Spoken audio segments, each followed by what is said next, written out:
சொந்தம் எது சொந்தம்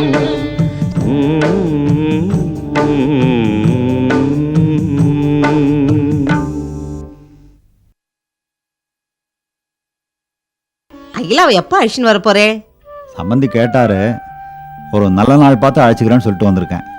அப்படியா? இந்த பாருங்கோ, அகிலா வந்தது எங்க ஆத்துலயே இருக்கட்டும். வளகாப்புக்கு என்ன பண்ண போறே? என்னென்னமோ செய்யணும்னு ஆசை இருக்கு மாமி, ஆனால் முடியலையே. கண்ணாடி வலையில போட்டு சிம்பிளாக நடத்துட வேண்டியது தான். நம்மளால முடிஞ்சது அதுதானே மாமி, உங்களுக்கு தெரியாதா?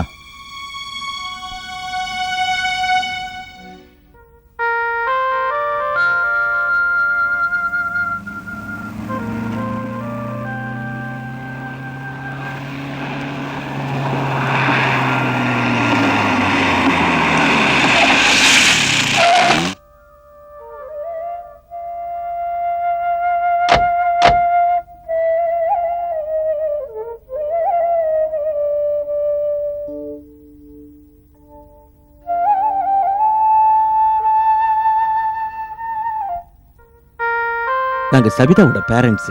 சபிதாவை பார்க்க வந்திருக்கோம். ரூம்ல இருக்காள? சபிதா மேடமா? அவங்க ஹாஸ்டல்ல காலி பண்ணிட்டாங்க சார். காலி பண்ணிட்டாளா? எப்போ? காலி பண்ணி 2-3 நாள் இருக்கும் சார். எங்க போயிருக்கான்னு தெரியுமா? தெரியாது சார். ஆனா கடைசியா என்ன கூப்பிட்டு மந்தவெளிக்கு போகணும், ஆட்டோ கொண்டு வான்னு சொன்னாங்க. கொண்டு வந்தேன், ஏறி போயிட்டாங்க. அவ்வளவுதான் சார் எனக்கு தெரியும். மந்தவெளிக்கா?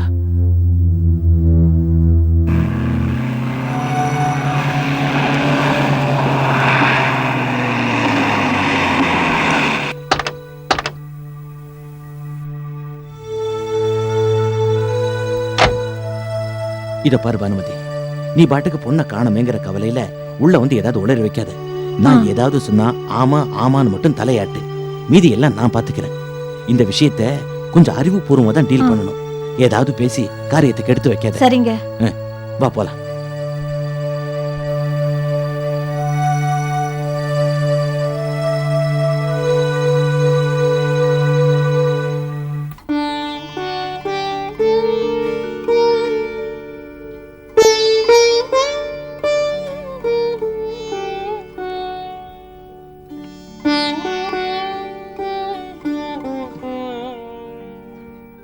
வணக்கம். வாங்க. என்ன திடீர்னு? சும்மா உங்களை பார்க்கணும்னு தோணுச்சாதான். உட்காருங்க. சாரதா சேர் எடுத்துட்டு வாங்க. எதுக்கு அவங்களுக்கு சிரமம்? இப்படியே உட்காந்துடலாம். என்ன சாப்பிடுறீங்க? ஒண்ணு வேண்டாம், இப்பதான் சாப்பிட்டு வரோம்.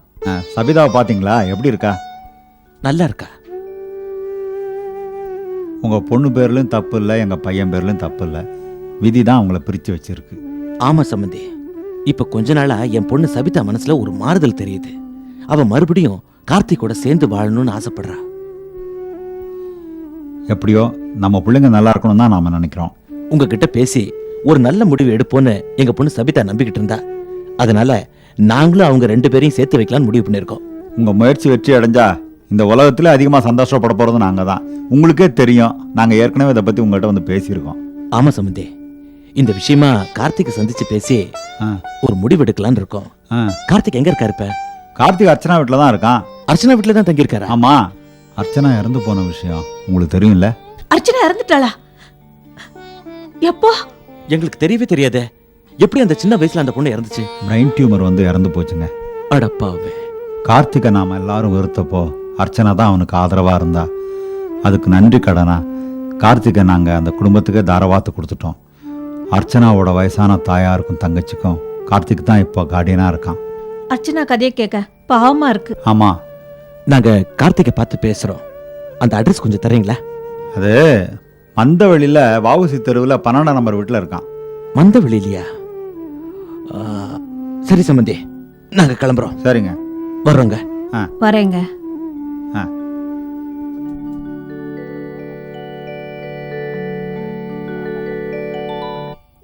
கார்த்திக் எப்போ வருவாருமா? அண்ணா கம்பெனிக்கு போயிருக்காங்க, எப்ப வருவாங்கன்னு சொல்ல முடியாது. உனக்கு சபிதா ஆண்டிய பிடிக்குமாமா? ரொம்ப நல்ல ஆண்டி, என்கிட்ட நல்லா பேசுவாங்க. இப்போ சபிதா ஆண்டி எங்க போயிருக்காங்கன்னு தெரியுமா? அவங்க ஃப்ரெண்டு யாரையாவது பார்க்க போயிருப்பாங்கன்னு நினைக்கிறேன். எப்போ வருவாங்கன்னு தெரியுமா? தெரியலையே, ஆனா கண்டிப்பா வந்துட்டு தான் போவாங்க.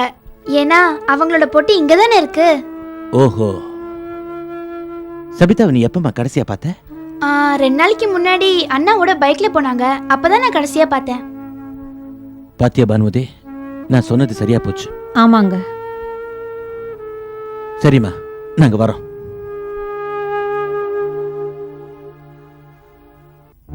ராஜ்குமார் சார், கார்த்திக்கே உங்க மாப்பிள்ளைன்னு சொல்றீங்க, உங்க மகளை அவர் கடத்தினதா சொல்றீங்க. எனக்கு ஒண்ணுமே புரியலையே. இன்ஸ்பெக்டர், ஒரு காலத்துல கார்த்திக் என் மாப்பிள்ளையா இருந்தது என்னவோ உண்மைதான். ஆனா இன்னைக்கு அந்த ஆளை என் மாப்பிள்ளைன்னு சொல்லிக்கவே என் நாக்கு கூசுது. இன்ஸ்பெக்டர், பெங்களூர்ல நான் ஒரு பெரிய இண்டஸ்ட்ரியலிஸ்ட். எங்க ஒரே மகளை ஆசையா வளர்த்தோம். எங்க பேட் டைம், அவ கார்த்திகை விரும்பிட்டா. ஆனா அவனும் என்கிட்ட இருக்கிற பணத்துக்காக அவளை விரும்பியிருக்கான். அத என் மகளும் புரிஞ்சுக்கிட்டா. இப்ப 2 பேரும் பிரிஞ்சுட்டாங்க. கோர்ட்ல முறைப்படி டைவர்ஸும் வாங்கியாச்சு.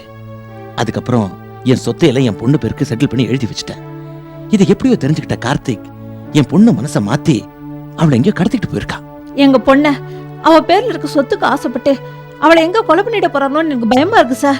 ஆமா சார், அவன் கொலை செய்ய கூட துணிஞ்சவன் சார். ராஜ்குமார் சார், உங்க டாக்டர் கடைசியா எங்க தங்கியிருந்தாங்க, என்ன ஏதுங்கிற டீடைல் சொல்ல முடியுமா? அவ தங்கியிருந்த ஹாஸ்டல்ல இருந்து கடைசியா மந்தவெளியில இருக்கிற கார்த்திக் வீட்டுக்கு தான் போயிருக்கா. அவ வச்சிருந்த பெட்டி கூட இப்ப கார்த்திக் வீட்டுல தான் சார் இருக்கு. இன்ஸ்பெக்டர், நீங்க தான் எப்படியாவது எங்க பொண்ணு சபிதாவை கண்டுபிடிச்சு கொடுக்கணும். ஓகே சார், இப்போ நீங்க சொன்னதெல்லாம் கம்ப்ளைண்டா எழுதி கொடுங்க, நான் ஆக்ஷன் எடுக்கிறேன். Okay sir.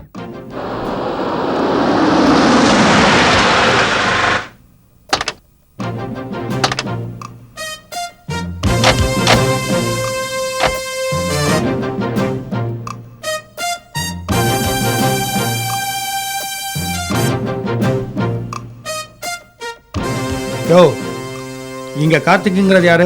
நான் தான் சார். ஓஹோ, நீ தான் கார்த்திகா. சபிதாவை எங்க ஒளிச்சு வச்சிருக்க? என்ன முழிக்கிற? ஆளையே காலி பண்ணிட்டியா? சார், என்ன சார் சொல்றீங்க? சபிதாவுக்கு என்னாச்சு? அவ பொட்டி கூட இங்க தான் இருக்கு. போன வாரம் இங்க வந்தப்ப கூட நல்லா தானே இருந்தா. பாம்பேல இருக்கிற அவ ஃப்ரெண்டை பார்க்க போகணும்னு சொன்னா. அதுக்கு டிக்கெட் ரிசர்வ் பண்ணணும்னு சொல்லி என்ன வழியில டிராப் பண்ண சொன்னா, நானும் வழியில டிராப் பண்ணேன். அவ்வளவுதான். அதுக்கப்புறம் எப்பயா பார்த்த? அதுக்கப்புறம் நான் பார்க்கல சார். என்னையா வந்தாங்கிற, எங்கேன்னு கேட்டா தெரியாதுங்கிற, பொட்டியை வச்சுட்டு போனான்னு சொல்ற, என்ன கதை சொல்றியா? யோ, உன் மேல சபிதாவோட அப்பா ராஜ்குமார் சபிதாவை சொத்துக்கா நீ கடத்தி வச்சுக்கதா புகார் பண்ணியிருக்காரு. நீ என்ன சொல்றதா இருந்தாலும் சரி, ஸ்டேஷன்ல வந்து சொல்லு, புறப்படு. ஆமா, அந்த பொண்ணோட பெட்டி எங்கேயா இருக்கு? அது இருக்குங்க சார். கான்ஸ்டபிள், அந்த பொட்டி ஏட்டு வாயா. கார்த்திக், அம்மா, நீங்க எதுக்கும் பயப்படாதீங்கம்மா. சபிதாக்கு என்ன ஆச்சுன்னு தெரியல. என்ன விசாரணைக்காக தான் கூட்டிட்டு போறாங்க. நான் போயிட்டு உடனே வந்துடுவேன். நீங்க சுஜாவை பத்திரமா பாத்துக்குங்க. அண்ணா, போங்கயா.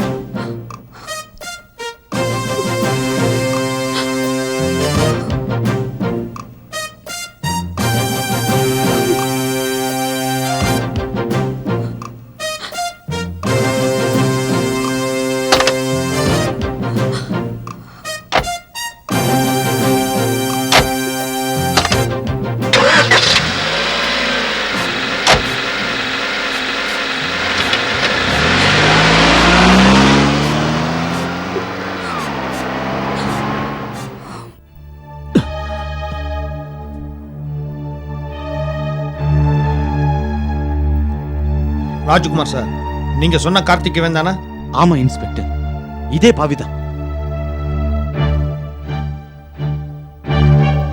யோ, இப்பயாவது உண்மையை சொல்லு, சபிதாவை எங்க ஒளிச்சு வச்சிருக்க? சார், நான் உண்மையிலே சொல்றேன் சார். சபிதா எங்க இருக்கான்னு எனக்கு தெரியாது சார். அவனை நம்பாதீங்க சார். என் பொண்ணோட சொத்தை அபகரிக்க பிளான் பண்ணி அவளை எங்கேயோ ஒளிச்சு வச்சிருக்கான் sir. Sir, please cool down. இவனை எப்படி ஹேண்டில் பண்ணணும்னு எனக்கு தெரியும்.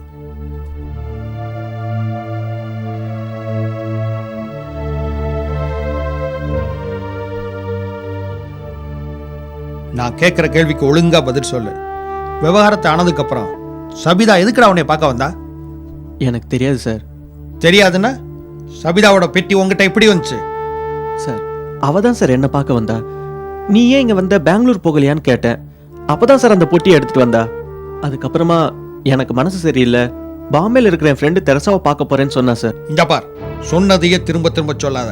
சபிதாவை கடைசியா எப்ப பார்த்த அதை சொல்லு. நான் கம்பெனிக்கு போறப்போ பாம்பேக்கு டிக்கெட் புக் பண்ணணும்னு சொல்லி என் கூட வண்டியில வந்து வழியில இறங்கிட்டா சார். எத்தனாம் தேதி? 17ஆம் தேதி சார். ஓஹோ, 17ஆம் தேதி.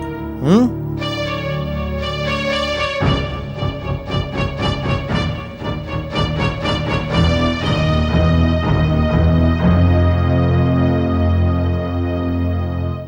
Hello, hello. Reservation section. ஆமா சார். வணக்கம் மேடம்.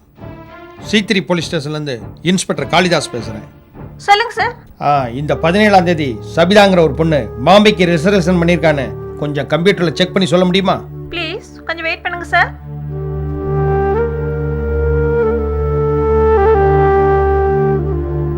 சார் 17ஆம் தேதி சபிதாங்கிற பேர்ல யாருமே டிக்கெட் புக் பண்ணல சார். அப்படியா madam? If you don't mind, அன்னைக்கு இருந்து இன்னைக்கு வரைக்கும் சபிதாங்கிற பேரில் யாராவது டிக்கெட் புக் பண்ணிக்காங்களா? அந்த பேர்ல யாரும் ரிசர்வ் பண்ணல சார். Thank you very much. டேய், 17ஆம் தேதி மட்டும் இல்லை, இன்னைக்கு வரைக்கும் அந்த பேரில் யாரும் டிக்கெட் புக் பண்ணல. என்னடா போலீஸ்காரன்ட்டே கதை சொல்றியா? சார் அவன் சொல்றதெல்லாம் சுத்த பொய் சார். இவனுக்கு என் பொண்ணுக்கும் டைவர்ஸ் ஆயிடுச்சு. என் கோடிக்கணக்கான சொத்தை என் பொண்ணு பேருக்கு எழுதி வச்சுட்டேன். அது எப்படியோ தெரிஞ்சுக்கிட்ட இவன் என் பொண்ணை கடத்திக்கிட்டு போயிட்டான். இவனால என் பொண்ணு உயிருக்கு ஆபத்து ஏற்படும் பயமா இருக்கு சார். படுபாவி, என் பொண்ணுக்கு ஏதாவது ஒண்ணு ஆச்சுன்னா நீ உருப்பட மாட்டேன். என் பொண்ணு என்னடா செஞ்ச சொல்லிடுறா. டேய், இந்த பெட்டியில் என்னடா இருக்கு? தெரியாது சார். கான்ஸ்டபிள். Yes sir. இந்த பெட்டியை ஓபன் பண்ணுங்க.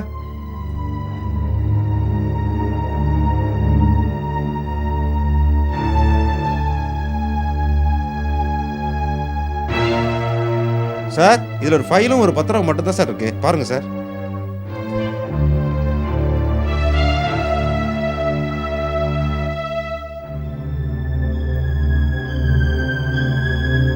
இதுல டைவர்ஸ் ஆடுறோம் சொத்து எழுதி வச்ச பத்திரமும் தான் இருக்கு. இந்த சொத்துக்காக தான் என் பொண்ணு உயிரோட விளையாடுறான் சார். சரிங்கம்மா, நீங்க எதுக்கும் கவலைப்படாதீங்க.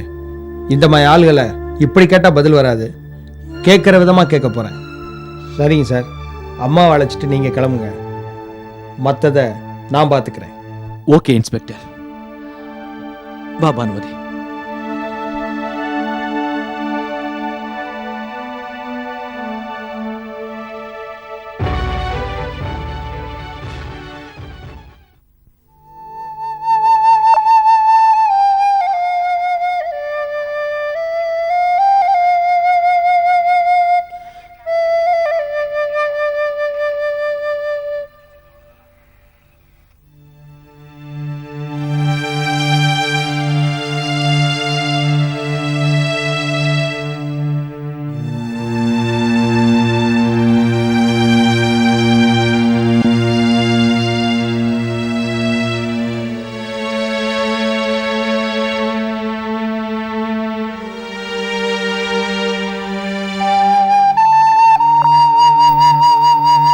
வாங்க சார், நீங்க வந்தா உடனே டாக்டர் உங்களை பார்க்கணும்னு சொன்னாரு. போய் டாக்டர் பார்த்துட்டு வந்துருங்க. என்னம்மா நீ அடிபட்டு கிடக்குற பொண்ணை பார்க்க வந்த, முதல்ல டாக்டரை போய் பார்க்க சொல்றியே? அம்மா, நீங்க பேசாம இருங்க. சிஸ்டர், நான் முதல்ல அந்த பேஷண்ட்டை பார்த்துட்டு அப்புறமா டாக்டரை பார்க்கறேனே. இல்ல சார், முதல்ல டாக்டரை பார்த்துட்டு வாங்க. ஏன்னா பேஷண்டோட கண்டிஷன் அந்த மாதிரி இருக்கு. ஓகே.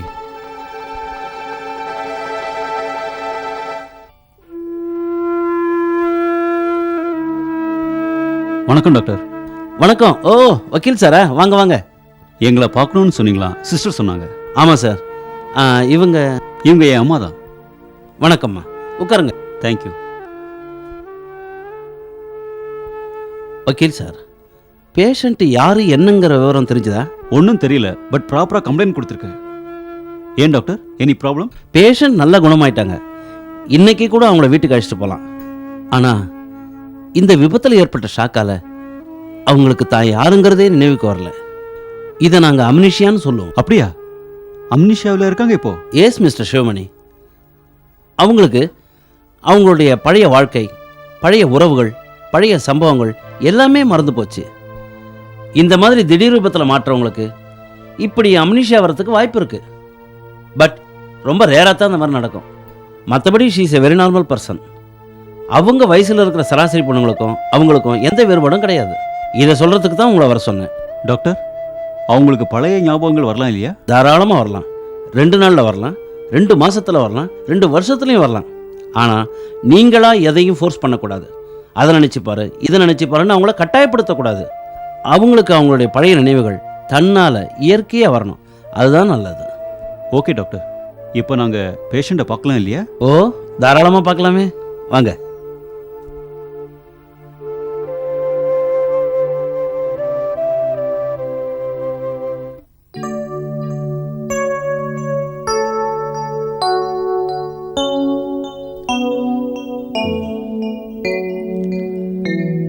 She's normal.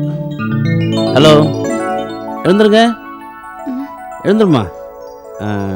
பார்த்து கொஞ்சம் சாஞ்சி. குட். எப்படிம்மா இருக்க? நல்லா இருக்கியா? By the way, is mister Sivamani. வணக்கம் சார். நீ ஆக்சிடென்ட்டில் அடிபட்டு அன்கான்ஷியஸாக இருந்தப்ப இவர் தாம்மா கூப்பிட்டு வந்து இங்கே அட்மிட் பண்ணாரு.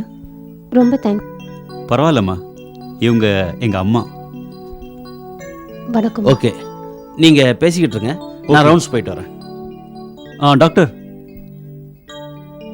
இவங்கள எப்போ டிஸ்சார்ஜ் பண்ணலான்னு ஏதாவது ஐடியா இருக்கா? நான் தான் சொன்னேனே, she is perfectly all right. இன்றைக்கே கூட அழைச்சிட்டு போகலாம். Okay, thank you doctor. சிவமணி, கொஞ்சம் வாப்பா.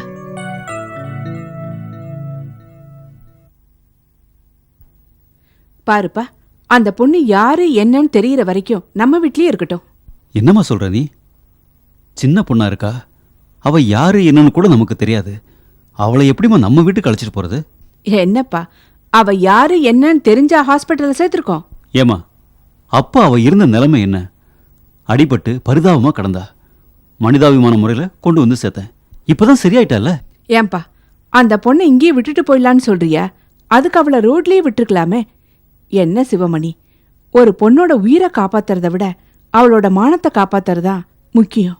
என்னம்மா சொல்ற நீ? ஆமா சிவமணி, அவ யாருங்கிற விவரம் அவளுக்கே தெரியாது. பச்சை களிமண் மாதிரி இருக்கா.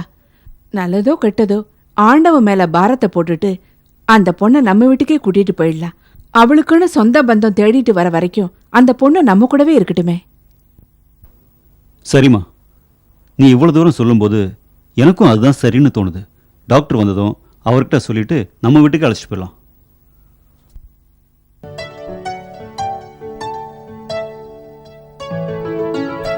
மாப்ள, வாங்க மாமா, உட்காருங்க. என்ன நீங்க மட்டும் வந்திருக்கீங்க, அத்தை வரலையா? இல்லை, நான் மட்டும் தான் வந்தேன். எங்க லலிதா இல்லையா? வாங்கப்பா. மா, அகிலாவை பிரசவத்துக்கு ஆச்சும் போகிற விஷயமா பேசலான்னு வந்தேன். லலிதா, மாமாக்கு டிஃபன் எடுத்துட்டு வா. அதெல்லாம் ஒன்றும் வேணாம் மாப்ள, போகும்போது ஒரு காஃபி கொடுங்க போதும். அப்பா அம்மா கூட்டு வரல? இல்லைம்மா, ஆஃபீஸில் நேராக வரேன், இன்னொரு நாள் கூட்டிகிட்டு வரேன். அகிலாவை எப்போ வீட்டுக்கு கூட்டு போறீங்க? அதுதாம்மா எனக்கு ஒன்றுமே புரியல. மேனில் கல்லடி தாங்கிக் கொண்டே மீண்டும் மீண்டும் மீண்டும் தாய்ப்பா